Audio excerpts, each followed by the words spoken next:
প্রয়োজন ছিল ১০০, সই মিলল ১৩০-এরও বেশি। জ্ঞানেশের ইমপিচমেন্ট প্রস্তাবে অগ্রগতি বিরোধীদের। মুখ্য নির্বাচন কমিশনার জ্ঞানেশ কুমারের বিরুদ্ধে সংসদের দুই কক্ষ লোকসভা ও রাজ্যসভায় ইমপিচমেন্ট প্রস্তাব জমা দেওয়ার প্রস্তাব দিয়েছিল তৃণমূল কংগ্রেস।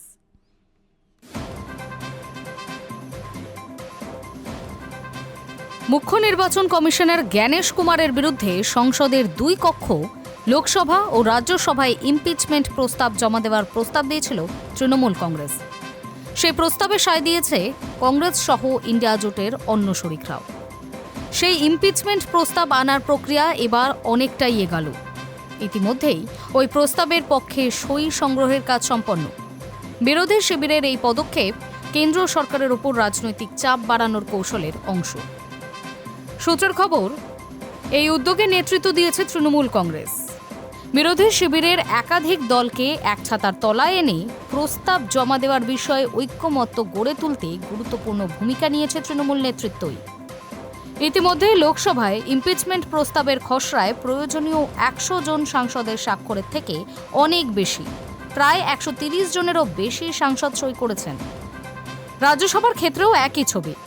সেখানে প্রয়োজনীয় ৫০ জন সাংসদের বদলে ৬০ জনেরও বেশি সাংসদ ইতিমধ্যেই প্রস্তাবে স্বাক্ষর করেছেন বলেই সূত্রের খবর। যদিও লোকসভা ও রাজ্যসভায় জমা পড়া প্রস্তাবের খসড়ার ভাষা আলাদা হতে পারে। লোকসভায় সাংসদের স্বাক্ষর সংগ্রহের দায়িত্ব দেওয়া হয়েছে তৃণমূল কংগ্রেসের উপদলনেতা শতাব্দী রায়কে। চলতি সপ্তাহের শুরু থেকেই তিনি স্বাক্ষর সংগ্রহের কাজ চালিয়ে যাচ্ছেন। বাজেট অধিবেশনের প্রথম ভাগ থেকেই বেশি সংখ্যক সাংসদের সমর্থন জোগাড় করার চেষ্টা চালাচ্ছেন তিনি। তৃণমূল সূত্রে জানা গিয়েছে, ইন্ডিয়া জোটের বাইরে থাকা বিরোধী দলগুলির কাছ থেকে আনুষ্ঠানিকভাবে সমর্থন চাওয়া হয়নি। তবে শতাব্দীর উদ্যোগে লোকসভার কয়েকজন নির্দল সাংসদও প্রস্তাবে স্বাক্ষর করেছেন। অন্যদিকে রাজ্যসভায় তৃণমূলের মুখ্য সচেতক নাদিমুল হক বিরোধী সাংসদের সমর্থন জোগাড়ে সক্রিয় ভূমিকা নিচ্ছেন। সেই সংগ্রহের কাজ সারা হলে ওই প্রস্তাব সংসদের দুই কক্ষেই জমা দেবে বিরোধীরা। এরপর স্পিকার এবং রাজ্যসভার চেয়ারম্যান ওই প্রস্তাব নিয়ে আলোচনার ব্যাপারে সিদ্ধান্ত নেবেন। আলোচনার অনুমতি মিললে বিতর্কের পর সেই প্রস্তাব নিয়ে ভোটাভুটি হবে। ফলে জ্ঞানেশ কুমারের ইমপিচমেন্ট প্রক্রিয়া দীর্ঘ এবং তাতে বহু সাংসদের সমর্থন প্রয়োজন রয়েছে।